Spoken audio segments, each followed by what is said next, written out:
नौकरी के द्वार कब खुल पाएंगे, कौन बताएंगे। आज भ्रष्टाचार की जो स्थिति हो रही है ना, आप जाकर के नौकरी में देख लीजिए, धांधलेबाजी हो रही है। जिस लड़की को इंटरव्यू में आया था, जिस लड़की को मध्य प्रदेश की राजधानी नहीं पता था, वो लड़की अब पटवारी बन चुकी है, क्लीन चिट दे दी है।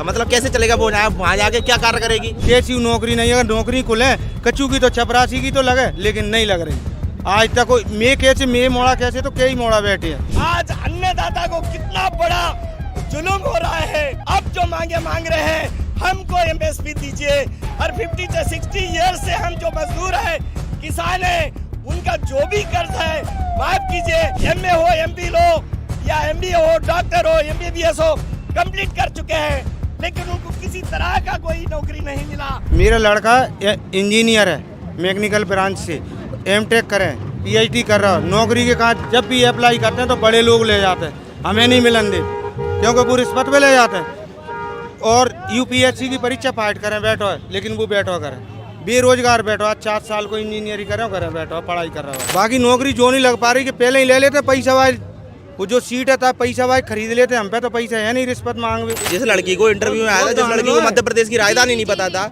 वो लड़की अब पटवारी बन चुकी है, क्लीन चिट दे दी है। मतलब कैसे चलेगा वो, वहाँ जाके क्या कार्य करेगी। जिसको अपने मध्य प्रदेश की राजधानी नहीं पता, वो क्या बताएगी आगे। पैसा लगा के बर्बाद हो गए वही नौकरी के चक्कर में ही भाई, लेकिन नौकरी नहीं है ढूंढे हूँ। कैसी नौकरी नहीं, अगर नौकरी खुले कच्चू की तो चपरासी की तो लगे, लेकिन नहीं लग रही आज तक। मैं मोड़ा कैसे, तो कई मोड़ा बैठे हैं। और पिछले 8 साल से मध्य प्रदेश के अंदर सब इंस्पेक्टर की भर्ती नहीं आई है। लड़के तैयारी करने के बाद बंद हो गए हैं, प्राइवेट काम धंधे देख रहे हैं। अब कैसे 8 साल से मध्य प्रदेश के अंदर सब इंस्पेक्टर पद खाली नहीं हुआ होगा मैडम। जो सब इंस्पेक्टर है वो टीआई नहीं बने होंगे। बड़ा अन्याय हो रहा है। यही ओनली वन एग्जाम्पल, अगर आप इस बारे में सोचेंगे तो ब्रजभूषण को आप जेल में लेके जाओगे। पॉक्सो केस में ब्रजभूषण को आज तक जेल के अंदर लेके नहीं गया है ये भारतीय जनता पार्टी, आरएसएस। कितनी है आज, अगर महिलाओं के वेस्लर्स अगर ओलंपिक में जब मेडल लेके आया तो हिंदुस्तान पूरा मिठाई बांटता है, आनंद उठाता है, एंटरटेनमेंट करता है। तो ऐसे वुमेन्स को सेक्सुअल हरासमेंट में ब्रजभूषण ने जेल नहीं गया। अगर दूसरी बात और एक है, देश के राष्ट्रपति मुर्मू को कितना अपमान कराया भारतीय जनता पार्टी ने। आज अगर मणिपुर के विषय में आओ, अगर मणिपुर में महिला के बारे में अगर सोचेंगे तो शर्म की बात है। आज तक देश के प्रधानमंत्री, इतना बड़ा अन्याय इस मणिपुर के महिलाओं से हुआ, मणिपुर के वासियों से हुआ। आज तक उनको खाना नहीं मिल रहा है, घर नहीं है रहने के लिए।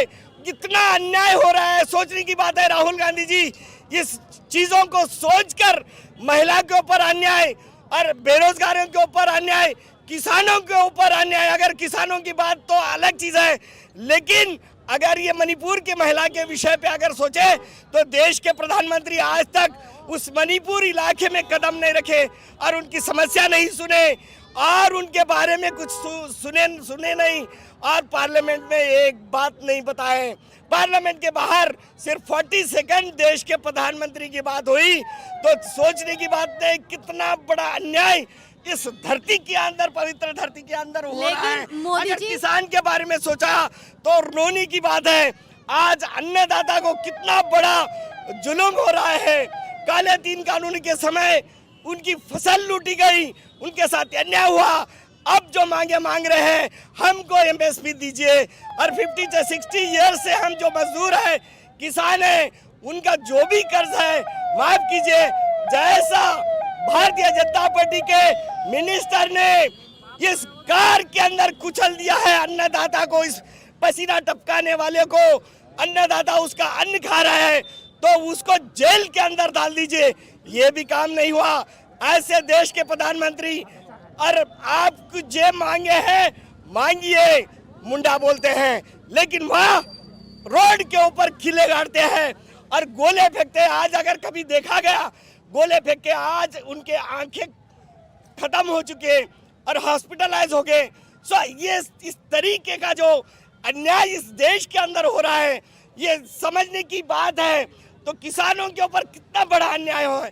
अनएम्प्लॉयमेंट, अगर आज एमए हो, एमपी लो या एमबीए हो, डॉक्टर हो, एमबीबीएस हो, कंप्लीट कर चुके हैं, लेकिन उनको किसी तरह का कोई नौकरी नहीं मिला। आज रोड पे भारत जोड़ो न्याय यात्रा में देखा गया, भारत जोड़ो यात्रा में 4,480 किलोमीटर के समय देखा गया। अभी 6,700 किलोमीटर में राहुल गांधी की यात्रा जब चल रही है, पूरे युवाओं में राहुल गांधी का साथ दे रहे हैं। क्यों? तो उनको अन्याय हो रहा है। आज सुनाई होगा अग्निपथ क्या चीज है, 73% क्या चीज है, मोदी के पास है क्या, माइनॉरिटी को इस तरह का गलत बिहेव किया जा रहा, ये सब क्या हो रहा है इस देश में। तो सोचने की बात है, अपन इकट्ठा होना। और ये सबूत दिख रहा है देश के प्रधानमंत्री को, आरएसएस को। तो 73 प्लस 15 यानी कि आप देखिए उनका क्या परसेंट वोट है इस हिंदुस्तान के अंदर। ये सबूत इस देश की धरती दे रही है आरएसएस को, भारतीय जनता पार्टी को। इस मध्य प्रदेश के अंदर राज कर रही है भारतीय जनता पार्टी ईवीएम का फ्रॉड कर। ये भी हम चैलेंज से कहते हैं, राजस्थान में फ्रॉड हुआ है, छत्तीसगढ़ में फ्रॉड हुआ है और मध्य प्रदेश में भी फ्रॉड हुआ है। मेरी नौकरी के द्वार कब खुल पाएंगे, कौन बताएंगे। मेरी नौकरी के द्वार कब खुल पाएंगे, कौन बताएंगे। अभी सब लोग बोल रहे थे कि राम राज जाके राम ना जाके, मैं राम जी से बोल देता हूँ, राम जी से कह दो, राम जी से कह दो नहीं तबीयत ठीक है, राम जी से कह दो नहीं तबीयत ठीक है। मेरी नौकरी के द्वार कब खुल पाएंगे, कौन बताएंगे। यहाँ तक कि मैं आपको ये बता देता हूँ, आज भ्रष्टाचार की जो स्थिति हो रही है ना, आप जाकर के नौकरी में देख लीजिए, धांधलेबाजी हो रही है। मैडम हर पंचायत में सेक्रेटरी से आप कुछ भी किसी को भी कोई भी सिंगल बंदे बता दो, बिना रिश्वत के कोई काम होता है? नहीं होता, कोई भी बता दो सिंगल नहीं होता।